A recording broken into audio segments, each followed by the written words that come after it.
Welcome to another edition of Wildcat Country presented by Harrah's Auction Casino. I am Eric Cohen along with the great Shane Dale. It is mid-June. There is not much going on, but hey, we have an awesome show for you tonight. We have our buddy Chip Patterson from CBS Sports, guy that I have done plenty of college football shows with, especially last fall. He's going to join us. He is super entertaining, so we'll talk everything Arizona, Big 12, and more. But Shane, here we are, and we're going to talk not about realignment this summer, but about conference naming. Who would have thought? Well, there's always something to talk about. I was talking with a buddy of mine the other day about, what do we do during the summer when there's no sports? And well, let's see. We had the first year we did this, we relaunched this show. We had plenty of firings and hirings to talk about. And then 2021, what did we talk? Well, that was 2020, 21. Last year we talked about conference realignment was all the rage, and we had some big guests on to talk about that. And then, of course, the move happened, and now a lot of things are in flux, and we're excited about Arizona football, excited about Arizona basketball, but there are going to be no real games for a while. But whenever we wonder what we're going to talk about, something falls in our lap. So that is always the kiss of death to say, oh, there's not a lot to talk about. And then as soon as we record a podcast, something big drops. So it is inevitable, and there's no point in fighting it, Eric. All right, well, let's get right to it. It is Buy or Sell, presented by our friends at Ice Shaker. Go to iceshaker.com, use promo code Wildcat Country, capital W, capital C, and get $5 off your first purchase. And by the way, once you do that, especially these things come in handy when it comes to the summer on the golf course, make sure to fill out the post-purchase survey, mention Wildcat Country. Shane and I will be very happy with you. All right, Shane, number one, let's get right to it. Fans have a right to be upset that the Big 12, which now, by the way, has 16 teams, might be changing its name to incorporate a sponsor.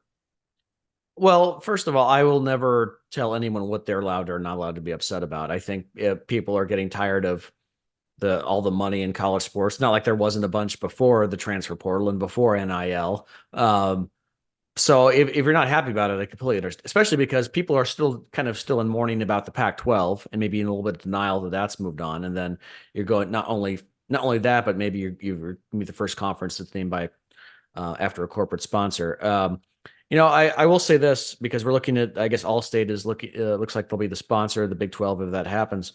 I think one fan on Twitter had a solid suggestion that if you're going to call it the Allstate whatever, you might as well call it the Allstate 16 instead of the Allstate 12. Yeah, I agree. If you're going to rebrand the conference, yeah, and that's exactly how I feel, Shane. Yeah. Is you call it nobody cares about the Big 12 name anymore. Just call it however many teams are in it. If they expand to 24, call it the Allstate 24. I don't care. No. But yeah, the number 12 makes no sense. Yeah, that is the tricky part, though. If they change the number and they add a couple more teams next year, they have to rebrand, which is a big deal in the corporate world. So maybe even just you don't do a number. Maybe why do you even have to have a number? So the SEC doesn't have a number, the ACC doesn't have a number. So there's that. I know some people. One journalist said that it would add maybe estimated $3 to $5 million per year per school, and that's not worth it.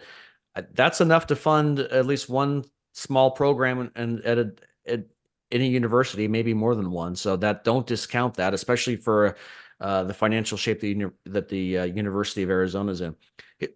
My big thought about it is, there's intrusive sponsors and unobtrusive sponsors. Okay, you think about the Chick-fil-A Bowl. When it was the Chick-fil-A Bowl, that's when that's all it was. It wasn't the Chick-fil-A Peach Bowl. It was just the Chick-fil-A Bowl. And then when the Peach Bowl became a New Year's Six game, it became the Chick-fil-A Peach Bowl again. So people can call it the Peach Bowl again, and people know what you're talking about. Right. So that feels less intrusive, right? So, like if for example, if they called it the All-State Big 12, then you still call it the Big 12. If it's the All-State 12 or the All-State 16, then you lose that, and you have to kind of play by the sponsor's rules. It's kind of, like in soccer, one of the biggest leagues in the world, the Premier League, for a while had a sponsor, the Barclays Premier League.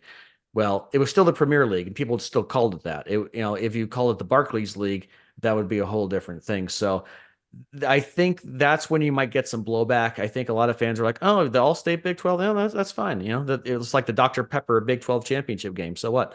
But if you're going to lose that moniker altogether, and it's just going to be that you have to say the name of the sponsor to articulate what the name of the conference, that's when I feel like it starts to rub people the wrong way. So I understand that. With that said,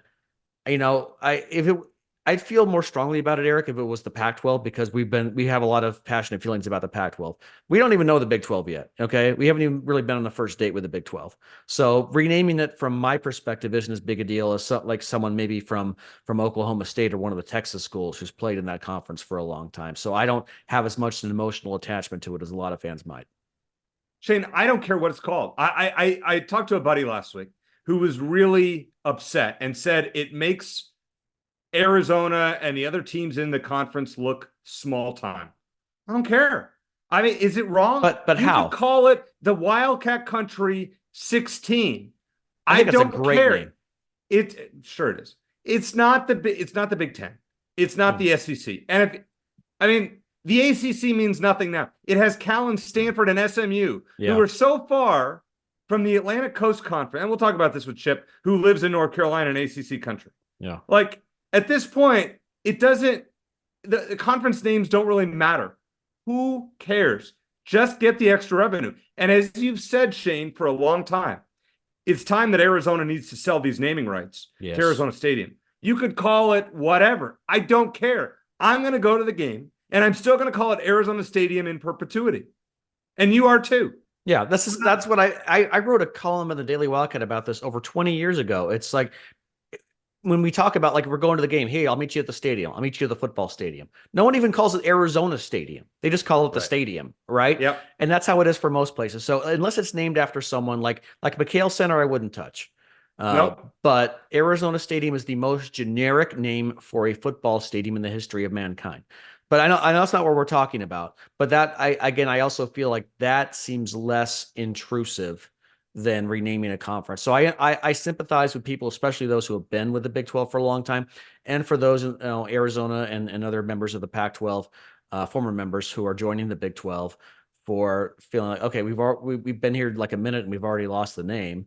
That kind of stinks, but it's the way things are going. And you know what?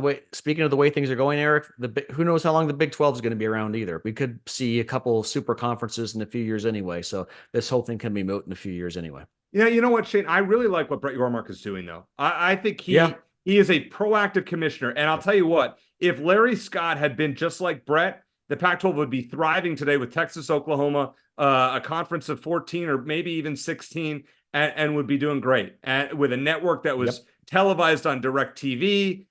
But no, that's, I mean, revisionist history, of course. Yeah. Do you have a problem with the whole private equity thing where people would buy into the I don't have a problem with that either. Am I wrong here? I don't care. That's a weird concept. I don't really either, but that's because I haven't really given a lot of thought.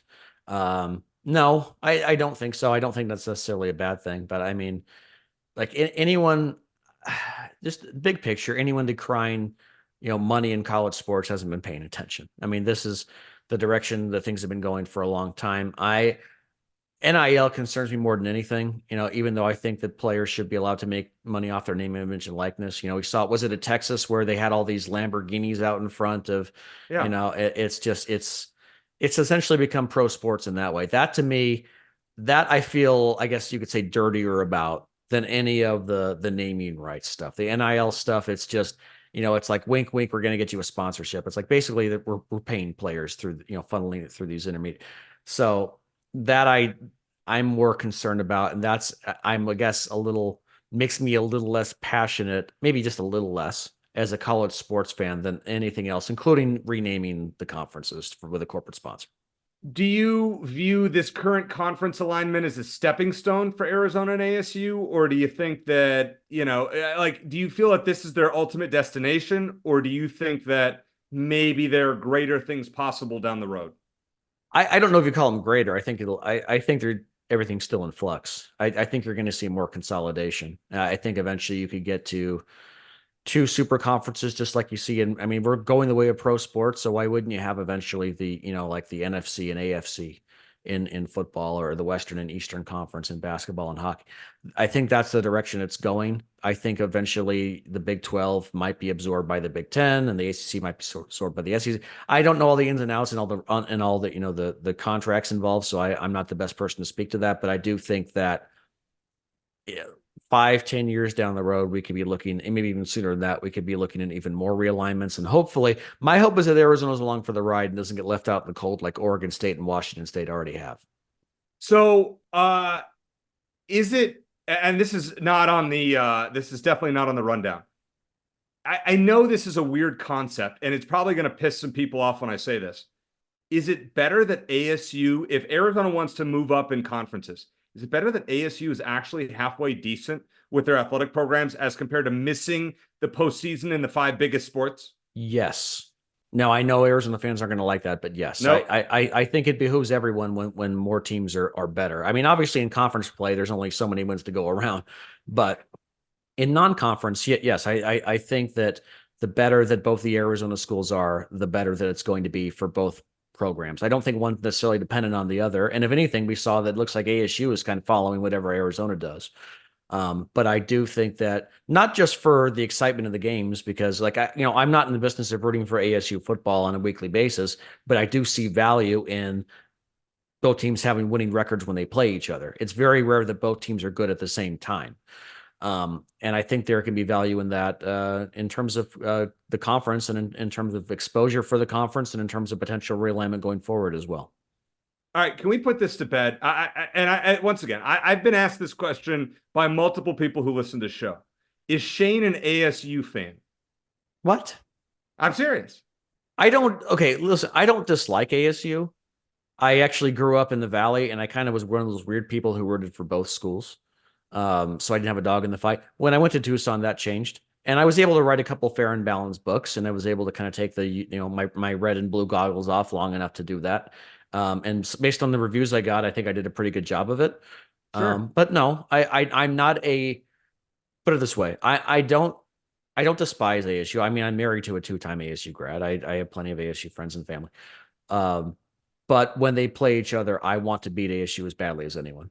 Badly as anyone. It's been tough in the press. When I was a member of the press, it was tough at times to keep my mouth shut and not, cheer if Arizona did well or pound the desk if Arizona didn't do well. So you can choose to believe me. You can choose to not believe me. I don't know how many people actually care.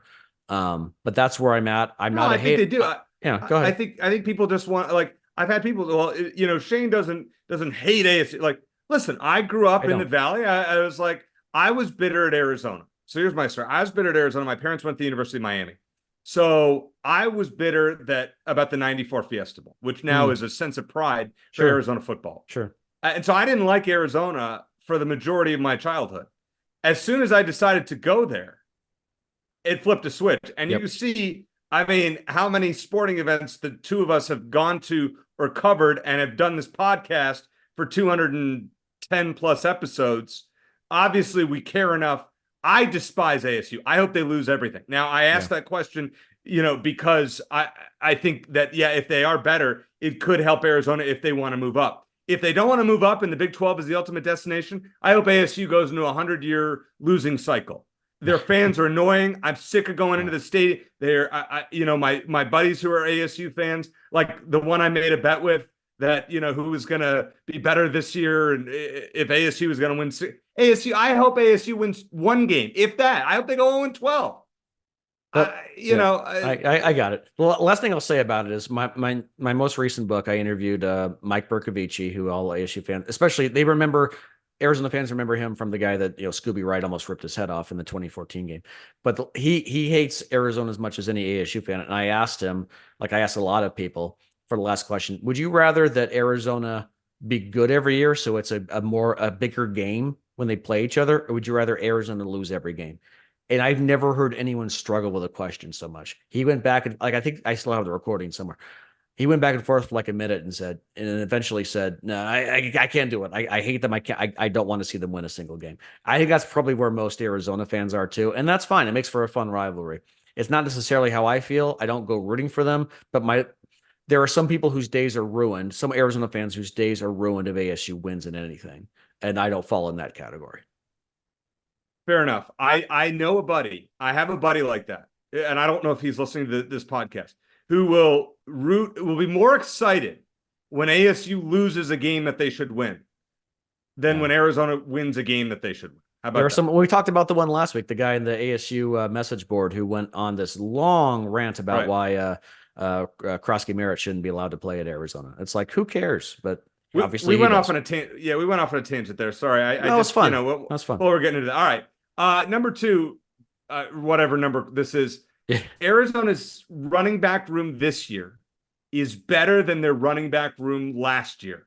Buy or sell So on paper. basically, yeah, basically you're comparing Jonah Coleman, Michael Wiley, and DJ Williams straight up with Quali Conley, Ja'Cory Krosky Merritt, and Kedrick Riscano, I believe. Correct. Essentially, that's the only On common thread paper. there is. Yeah, the only common thread there is Speedy Luke, who's Yeah. back.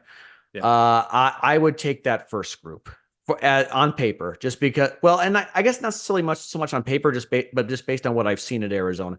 Michael Wiley is such a great dual threat. I mean, speaking of the ASU rivalry, he's one of the he should go down in rivalry history as one of the best ever. He had two monster games against ASU, and a lot more beyond that. Jonah Coleman was one of the best running backs in the country last year, and probably arguably their biggest loss in the transfer portal. And DJ Williams was a touchdown vulture a lot too. If you played fantasy football at the college level, you'd probably get mad at DJ Williams for taking away some of those touchdowns. So the guys they brought in, if you believe Pro Football Focus, I'm not a big PFF person, but in terms of the top 10 transfer running backs, they had Jonah Coleman number one, and then Conley and Krosky Merritt as 2 and 3. Hmm.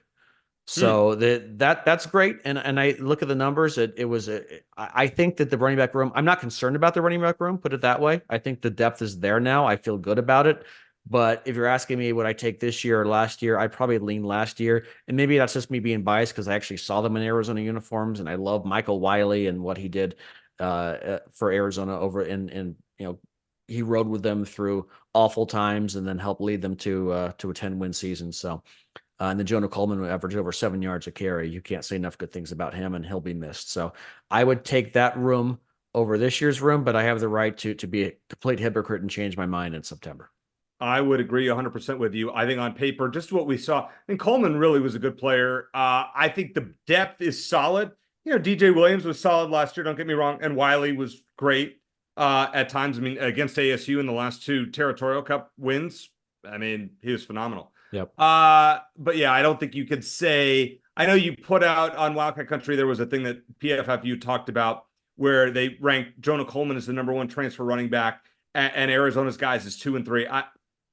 I would put Judkins from Ohio State up there, but that's I think going from Mississippi to Ohio State, he'd be up there, and probably some others. But I think the Wildcats did well, and it just shows that Brent Brennan and his staff can recruit. And you're seeing that these commits for 2025 and beyond. I was talking to somebody who I consider a pretty valuable voice on Arizona behind the scenes, who gets good intel and everything. He said recruiting will not be a problem with this staff, and I think that's really encouraging to see. Well, doesn't mean you're going to get Tedero McMillan, who's a 5-star that's coming in, because those guys don't come to Arizona very often. No. Nonetheless, at least it won't be as big of a concern. Yeah, and the last thing I'll say about this is, what Matt Moreno told us a couple of weeks ago was very encouraging, which is that Brent Brennan and his staff were often in on some of these, high 3-star guys and maybe even 4-star guys at San Jose State. He didn't land a lot of them, but a lot of those guys, they had San Jose State in their top 3 or 4, along with some power schools. It's a good sign. So now that he's at a power school, Arizona, they're not Alabama or Ohio State, but they're a power school, the power conference. And maybe they'll be able to actually land those guys going forward. So that, to me, what Matt Moreno told me in that regard is very encouraging going forward.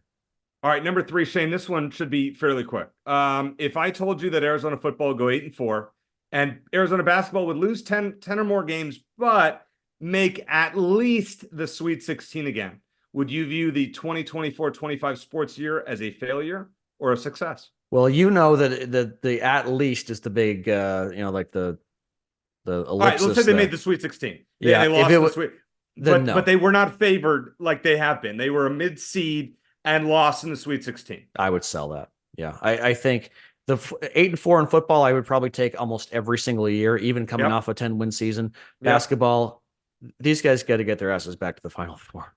They just do. It's got to happen at some point, just by dumb luck. I don't care if they go in as a 7 or 8 seed and they win 4 games in a row. Plenty of teams in the last 2+ decades have done that. So I would like to see them get. I don't. And look, double-digit losses is a real possibility this season, and Wildcat fans need to brace for impact, like you said. That doesn't even, but even, a team that goes, say, like 23, 24, and 10, however many games they play in this conference with this schedule could end up being maybe not a 2 seed, but maybe a 3 or a 4 seed and be battle tested enough to make a run. So, but if you're just saying it's Sweet 16 to me right there, nope, not now. If you're going to say Sweet 16 for the basketball team, you got to add a couple wins for football. That's my rule. I would take that, but all right. So I'm just so desperate for another Final Four. Go ahead. If I said 10-2 in football and a loss in the Big 12 championship game, or 9-3 or 10-2, but they made the Big 12 championship game and lost, and the basketball team made the round of 32 or Sweet 16, is that a successful year? You make me sound greedy now. I'll buy that for now. It's kind of hard to put myself in that situation, but I mean, we've just talked about so many disappointments in basketball over the years and and I know we're about to talk about another one in our last segment. But yeah, I mean, am I going to 3 years ago, 2021, Shane, would have been crazy to say no to a 9 or 10 win football season. So I guess I would have to buy that. I'm just getting a little greedy, but to me, it's every year it's Final Four or bust. And the women's basketball team's been there, the men's basketball team hasn't, and it's been way too long. Is there anything that the football team can do this year, realistically, that would offset a bad basketball year, aka losing in the first round or second round? I think getting the college football playoff, sure. I think that would be enough. So if Arizona got to the Fiesta Bowl on New Year's Eve and was, the highest ranked team or one of the highest, the host of the Fiesta Bowl as the Big 12 champion. So if they won the Big 12 championship in football, doesn't matter what happens in basketball, right? Well, of course it matters, but yes, well, I would. I understand what you're saying. Yes, I would take that scenario. I think I'd be crazy to turn that down. Yeah. Okay. Just. What about you? What about you? What about you?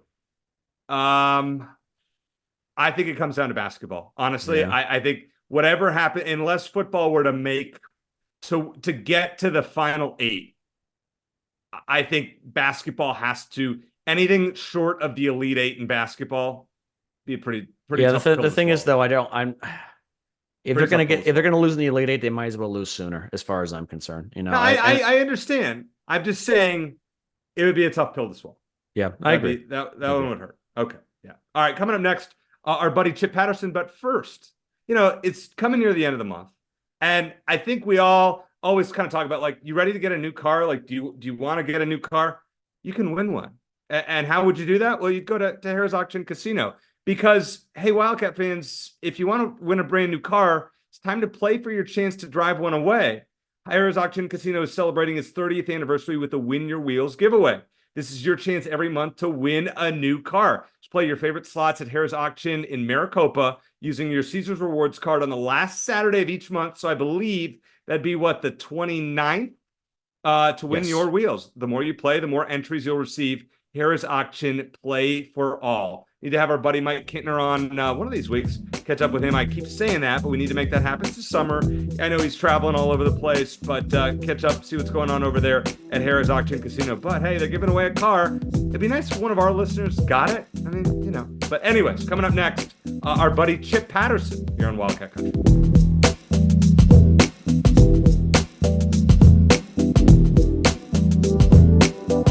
What's up, Wildcat Country? Chris Gronkowski here, and I'm at the Ice Shaker Warehouse, the proud sponsor of the Wildcat Country podcast. And I got something new and exciting to show you. We're talking about the 4D printed University of Arizona shaker bottles with the Legacy Championships on it. Check it out now at iceshaker.com. Shane, happy to have on one of my favorite people that I have ever worked with on the air, and I mean that, who is also the 100th guest that we've had on this program last year. I misnumbered it. I know, I called you 99. Sorry, Chip. Chip Patterson from CBS Sports, great college football and college basketball writer, and I had a chance to meet him in person at Pinehurst last Friday, so it was a true honor. Chip, glad to be on with you once again. I know we're not doing this in the fall, but we finally get to talk about my favorite subject, and that's Arizona football. Last year when we had you on, we were like, okay, U of A, maybe they make a bowl game. Who would have thought that this team would have the second longest winning streak in the country, 7 games going into 2024, but they lose their coach, Jed Fish. What do you think of Brent Brennan as a replacement on a national level? Do you think this guy was the right hire for Arizona?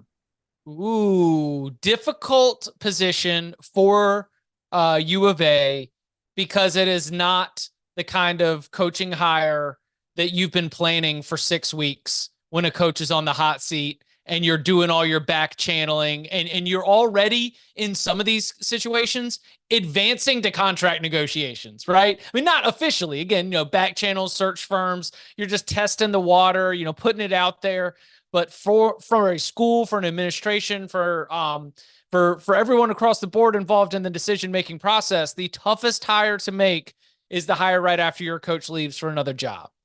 So applying that context, it's an A+, right? Because I think that of the available candidates and sort of where we were in the coaching carousel with the names that got on, the names that got off, it was a sensible hire of a coach that I respect a lot. A couple things stand out to me about Brent Brennan. Obviously, the year when they couldn't even be anywhere at home and they're just going to be a traveling caravan and they just won and won and won and won. Like that is we try to put a lot of asterisks on the COVID year, but I think there's a lot of stories to be told, and San Jose State was one of them, of incredible leadership, of like somebody who can motivate a group of young men in a difficult set of circumstances and find ways to help lead them to being successful. Like that to me is one that I look at. I'm like, wow. I mean, what was it? Northwestern won the Big Ten West in the COVID year, playing like a 5 or 6 game conference schedule. Yeah, we might be able to asterisk that, but I'm not taking anything away from Brent Brennan and that San Jose State performance during that year. Number 2, I think it was just here. Let me pull this up. I think it was just last season. They just got pummeled at the beginning of the year.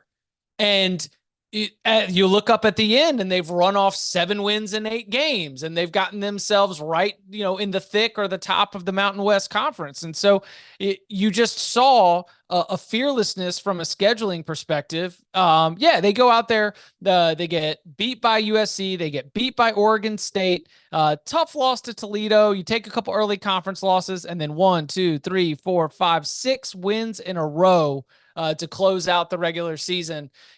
That's a resiliency factor that I see out of the team and out of the program. So look, he's got more talent now at Arizona, specifically with this 2024 group that has an excellent quarterback, a certified future top 15 pick wide receiver in Tedoroa McMillan. They did a good job in the transfer portal to continue to load up. I was looking back at it before jumping on with you guys, because my full Big 12 breakdowns probably begin next week. I've got to do an ACC win total story for CBSSports.com, and that just sort of gets my machine rolling. But the offensive line brings back almost every starter, including some quality dudes that broke out as true freshmen and sophomores. So this is a coach that I believe has done a good job in more difficult circumstances, taking on the most talented roster that he's had as a head coach. So yeah, did Arizona make a good hire? Absolutely. Yeah, and I think that's why he was the runner-up when Arizona hired Jed a few years ago, for sure. Chip, thanks again for joining us. Second appearance on the program, I think, like Eric mentioned, and I know he shortchanged you last time, so I'm glad he got it right this time. I feel like the roster for Arizona this year, when you consider the head coaching change, is kind of like a throwback to pre-transfer portal, because you didn't have as many guys transferring when you had a head coaching change back in the day, and Arizona brings back 68% of its production from last year, even for most teams that brought back its head coach. That's impressive. My concern is, how does everyone mesh? It's one thing to practice and do the weight lifting, but when you get to an in-game situation, you have different schemes and different personalities. That's the part, I guess, that concerns me, not so much the talent, because I think it's there. What are your thoughts just overall, just from what you've seen in terms of head coaching changes, in terms of guys who were already there before that coaching staff got in, and how they mesh with the new staff? The first 3 months are probably going to determine everything. I spent a lot of time with Washington last year in the postseason, and they had all those 5th and 6th year seniors, and a lot of those guys are holdovers from the previous regime. And Kalen DeBoer came in there and he said, listen, just give me a couple months. And they all a lot of them, I don't want to single them out by name, especially because they're off in the NFL. And if you say something about an NFL player, that's going to get aggregated everywhere. So a couple of them were saying like, yes, I wanted to transfer, but he was so convincing in those first meetings to give us a chance, just give us a chance.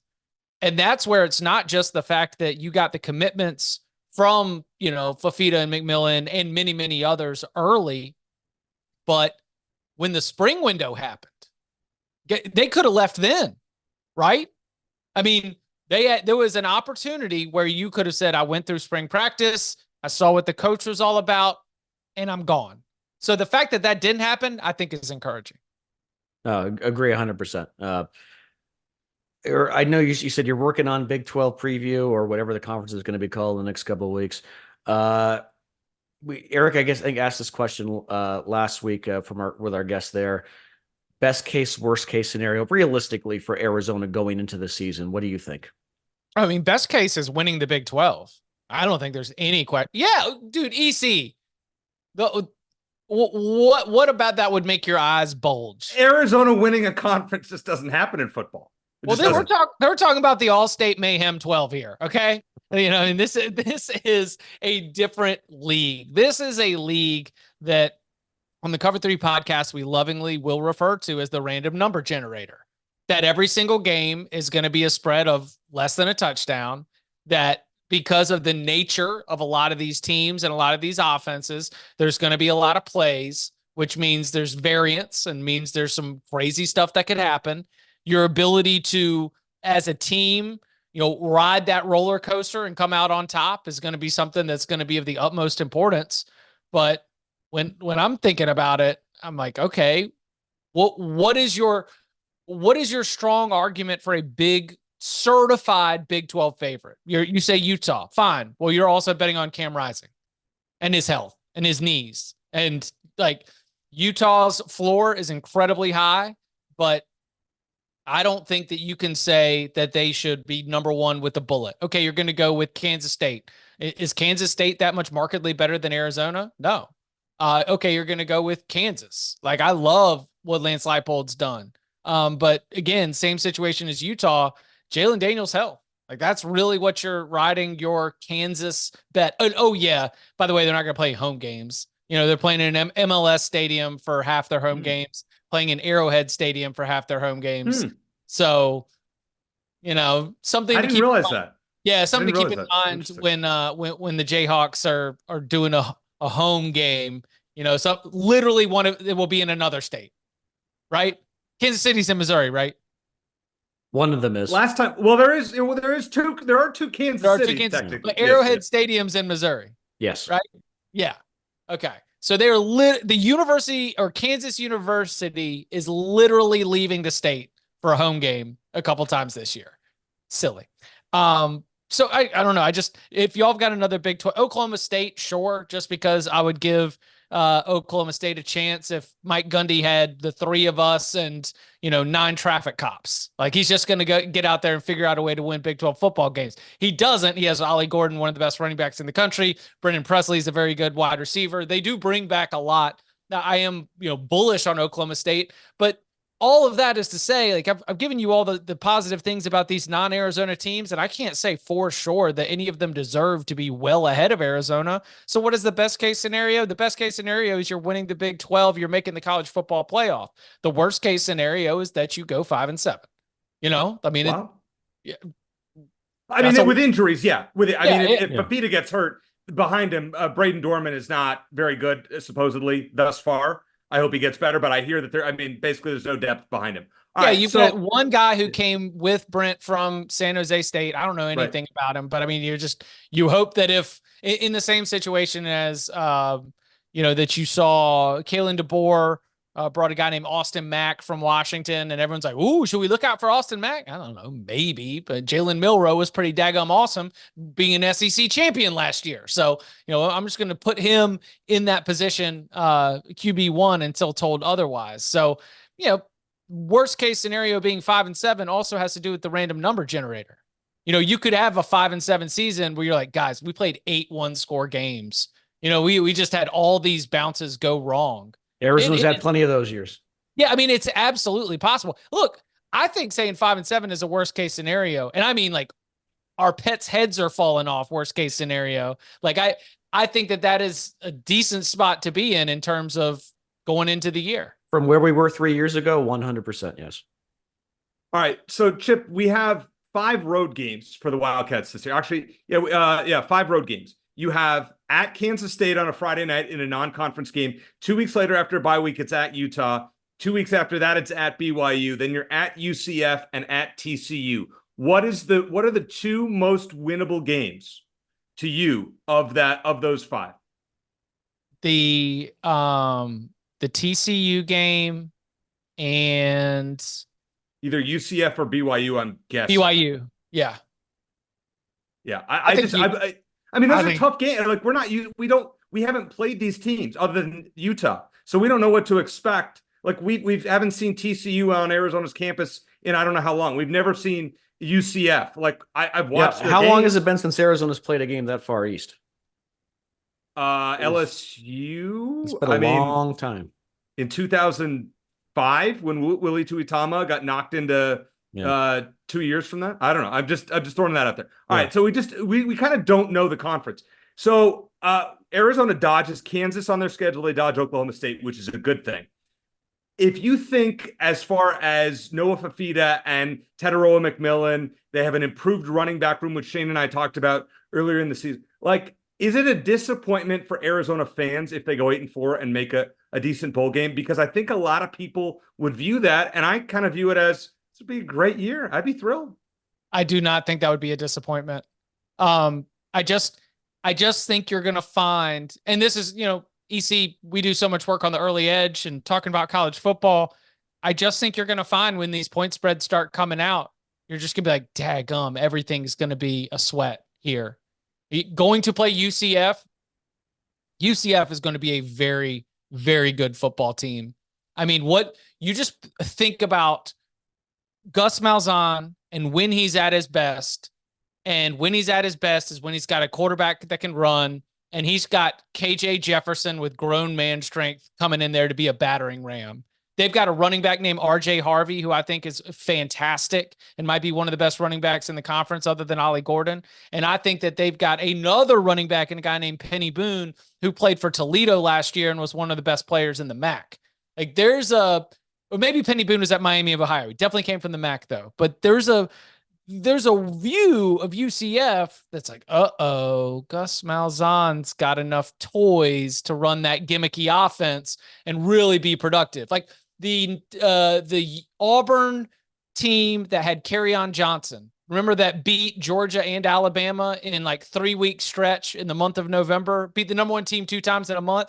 Like, that team didn't really have a functional quarterback, but they had a good running game and they were able to put all the pieces together. And I think that that's why you're a little bit nervous about UCF. And I think that that's why when you're going in to the season and you're trying to set expectations, just understand that what lies between 9-3 and 7-5 is chaos. Like, bad breaks are 7-5, good breaks are a 9 or 10 win season. And again, the ceiling, the dream season, is jumping right into the Big 12 and just winning the thing, which, by the way, based on the way that I view the conference, I don't think 2 conference losses bounces you from the title game, right? It's going to come down to some dumb tiebreakers. Yep. We're going to be doing like winning percentage against shared opponents among these 3 teams. Brennan knows all about that because he lost some sort of computer ranking for to play in the Mountain West Championship last year, right? Yeah, I called it the beep beep boop boop boop boop Mountain West tiebreaker because we didn't even know which power rating it was going to be. It was all about it. Yeah. So I just think that you're never going to be out of the conference title race as long as you've got 2 losses or less heading into November. And sometimes the difference between a 7-win season and a 9-win season is having a decent kicker. We know all about that as well. Chip, we've heard about the Big 12, possibly soon to be the Allstate 12 or some variation there.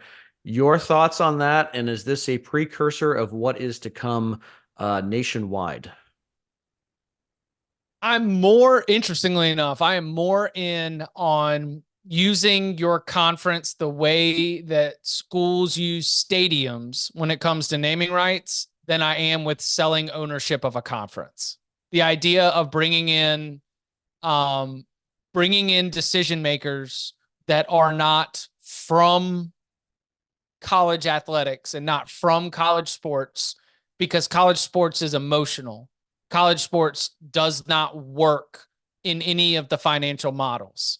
I mean, and granted, college sports has not been run in a financially sound sense in a long time, which is one of the reasons why we're in this place right now. But I just get nervous about the idea of somebody whose main focus is profit and ROI coming and taking over and having real decision-making power over something like a power conference in college athletics. And so I don't like that.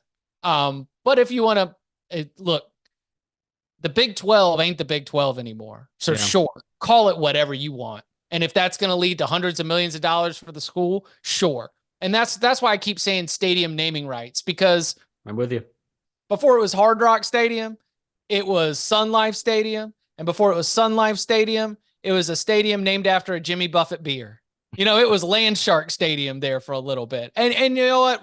Whatever. We'll call it whatever we need to call it, and we'll keep it moving. So, if you want to change the name of the league, that's fine. You know, there is at least some recent professional history for this, the Barclays Premier League, right? And if you want to just call it the Premier League, you call it the Premier League. If you call it, all the signs say the Barclays Premier League. But you know what's interesting is they stopped sponsoring that a few years ago, and now it's just the Premier League again. So, right. So my thought is that if if you call it the Allstate Big 12, it wouldn't have as big an impact unless compared to calling it the Allstate 12, right? So you have that 16 teams. So who cares? There's 16. Get rid of the number. I understand, but you understand what I'm saying? It's like the difference between the Chick-fil-A Bowl and the Chick-fil-A Peach Bowl, right? And then at one point, Peach Bowl wanted to get the peach back because it was the Chick-fil-A Bowl. That's and right. Then when they got elevated with the creation of the New Year's Six, they were like, okay, if we're not going to Chick-fil-A, you don't get this. The price of the brick's gone up. All right. Like, this is not what it cost. Old price, yesterday's price is not today's price. Yeah. And that's where I think that's just a negotiating, tactic that you would take into trying to figure all that out. Yeah. And I'm with you 100% on, like, Arizona. They've got the most generic name for a football stadium ever, Arizona Stadium. No one's going to care if they rename the stadium. I've been saying that for over 20 years. So I'm glad we're on the same page with that. Last question for you, Chip. Appreciate your time. It's been a really fun discussion. I know early on, who do you see in the national championship game, and who's your early favorite? Ooh. So I have to look at, especially with these really big conversations, I do have to look at it the way that I'm starting it. The way that I do my rankings for the CBS Sports 133, it starts probably as more of a best and it ends as a most deserving. Because truly ranking college football teams is a balance of arts and sciences, best versus most deserving. Because there are teams that have the talent to be able to show up, and if we're just ranking them based on best, they're a top 10 team every single time. But every single Saturday, top 10 teams lose. So best is not always most deserving. But as I look at it, when it comes to the best at this point in mid-June, there's a group of 4 that stands out. And it is Georgia, Ohio State, Texas, and Oregon. And I think that just in terms of on paper, the talent level, things seem to be stable from a coaching perspective, which is one of the reasons why I'm taking Alabama out. It's one of the reasons I'm taking Michigan out. Like, it's just everything they did last year, what the depth chart looks like. Those 4 teams are my 4 that I'm going to be using for, any kind of picks, any kind of predictions. I would not be surprised if something about not making the playoff helps give an edge to a Georgia team that I think is going to be really, really good. But they're also going to find in the college football playoff that when you're the juggernaut, it's harder that they've added more games. I mean, listen, the SEC won all those national championships in part because it was the BCS era. The SEC would not, I do not think the SEC would necessarily have, 7 or 8 straight national championships at one point. I don't know if they could have gone on that run if they had to win multiple games to win a national championship. So as we sit here right now, I'll say Georgia and Ohio State. I'll just go simply off the way that I see it. Georgia and Ohio State. Give me Carson Beck, playing his way into being the top quarterback picked in the NFL draft with a good season.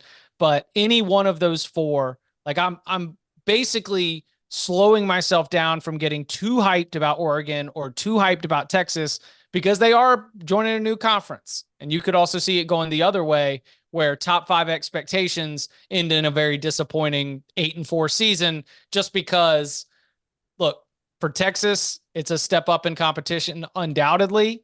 And for Oregon, maybe historically, like I think the Pac-12 last year was like one of the best conferences in college football. So, specifically to last year, but in general, I do think that the schedule top to bottom is getting a little bit tougher. But Oregon, man, they've got the roster to just come in there and whip up on some teams that have been getting fat and happy in the Big Ten, cashing big checks with those Big Ten West schedules. I mean, like life for Purdue with the addition of USC and Oregon and the loss of divisions. Different world out there. I mean, Rutgers is thrilled. Rutgers is like, finally, I showed up to this conference and they made me play Ohio State and Michigan and Penn State and Michigan State when Michigan State was going to Rose Bowls and college football playoffs. No, this is going to be a different world now for some of those other teams in the Big Ten. But yeah, give me Georgia and Ohio State as my top 2 teams. I'll take Georgia and who you got. I'm taking Ohio State and then Dylan Gabriel to win the Heisman Trophy. There you go, 10-1. There's my little early June parlay. All right, last one for you, Chip. Write a short gravestone for the Pac-12. You were there. The Pac-12, the conference that was there for us too often, and we should have never let it go away. They were there for us more than we were there for them. That's a good one. That's a great way to. That's a great. Sorry, I had to workshop that on air. Like that was yeah. At the very bottom, at the very bottom, Conference of Champions in Bill Walton's voice. Yeah, exactly. Chip, great to catch up with you as always. As I said, great to meet Chip Pinehurst, and I look forward to hopefully doing more shows with you this fall on Early Edge. Thanks for joining Shane and I. Great conversation as always. Sounds good. Y'all be well.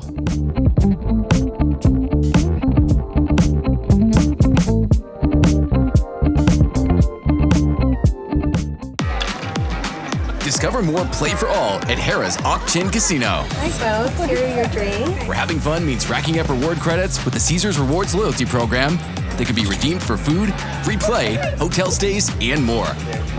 Not only here in the city of Maricopa, but also at more than 50 Caesars properties coast to coast. From Harrah's Las Vegas to Caesars Palace in Atlantic City. What are you waiting for?